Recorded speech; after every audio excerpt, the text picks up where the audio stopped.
El silbido empezó después de que empujara a su padre contra la pared. Al principio creyó que era por el estrés, por el cansancio. Era un sonido que venía de adentro suyo. Eso fue antes de ver al hombre del saco esperándolo en el camino.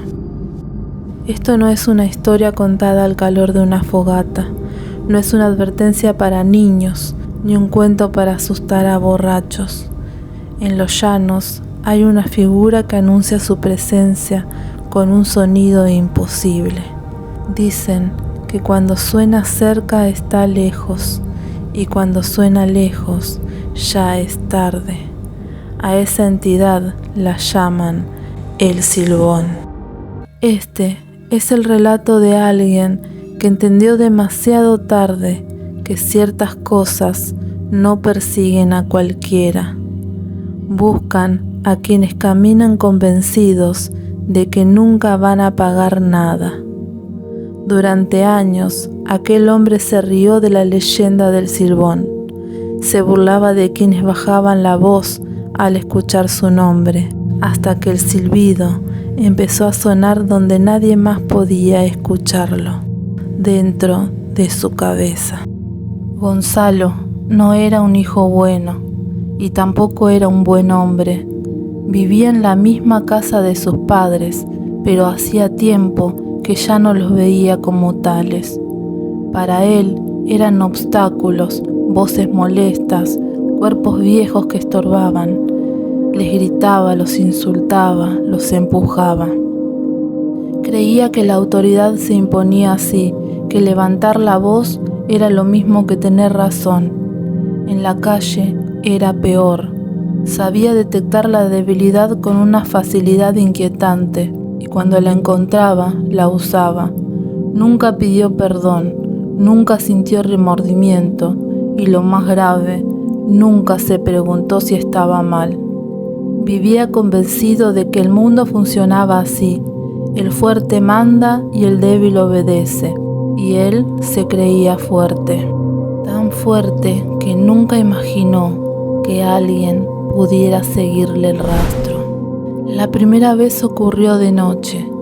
No fue un sonido fuerte ni amenazante, era un silbido lento, casi distraído, como el de alguien que mata el tiempo.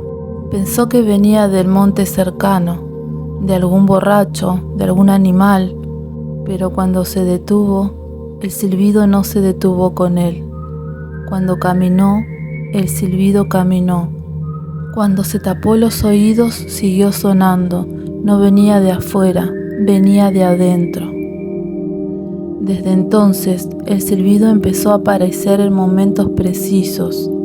Después de empujar a su padre contra la pared, después de hacer llorar a su madre por una humillación innecesaria, después de burlarse de alguien más débil en la calle, siempre después, como si alguien estuviera tomando nota.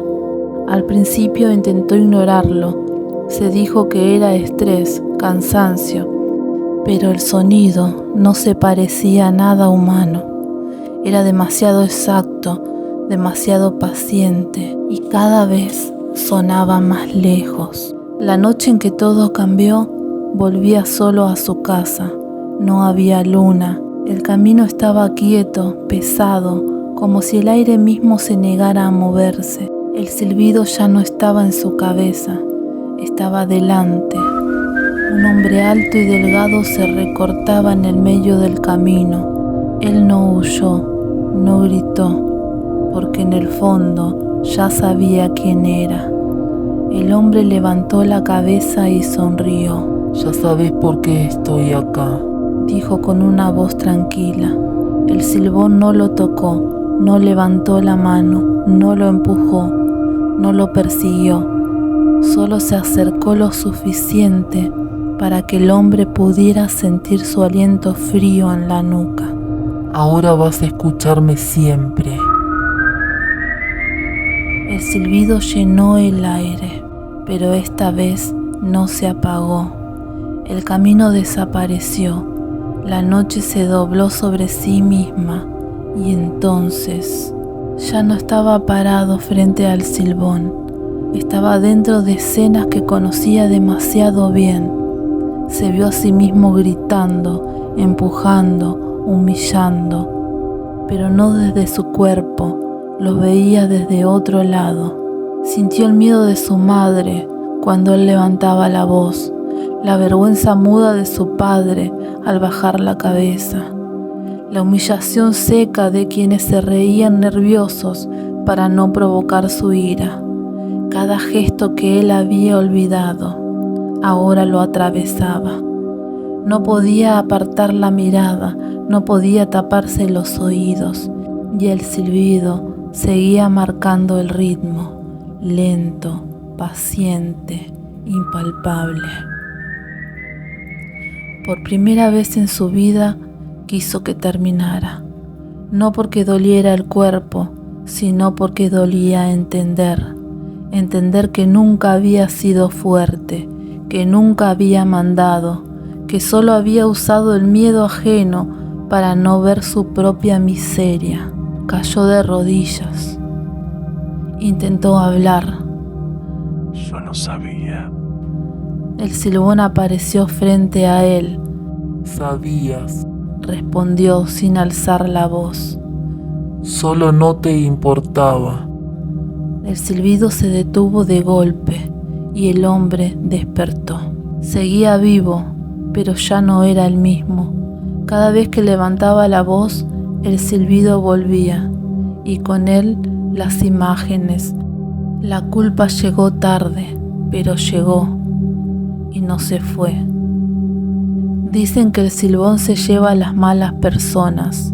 Eso no es del todo cierto. Algunos los deja vivir, pero les devuelve uno por uno todo lo que hicieron sentir, porque hay castigos peores que morir, y cargar con culpa y arrepentimiento a veces es el más cruel de todos. Si estas historias despiertan algo en vos, es porque nuestras leyendas no están muertas. Suscríbete y quédate cerca. Nos vemos en otra noche de luna sangrienta.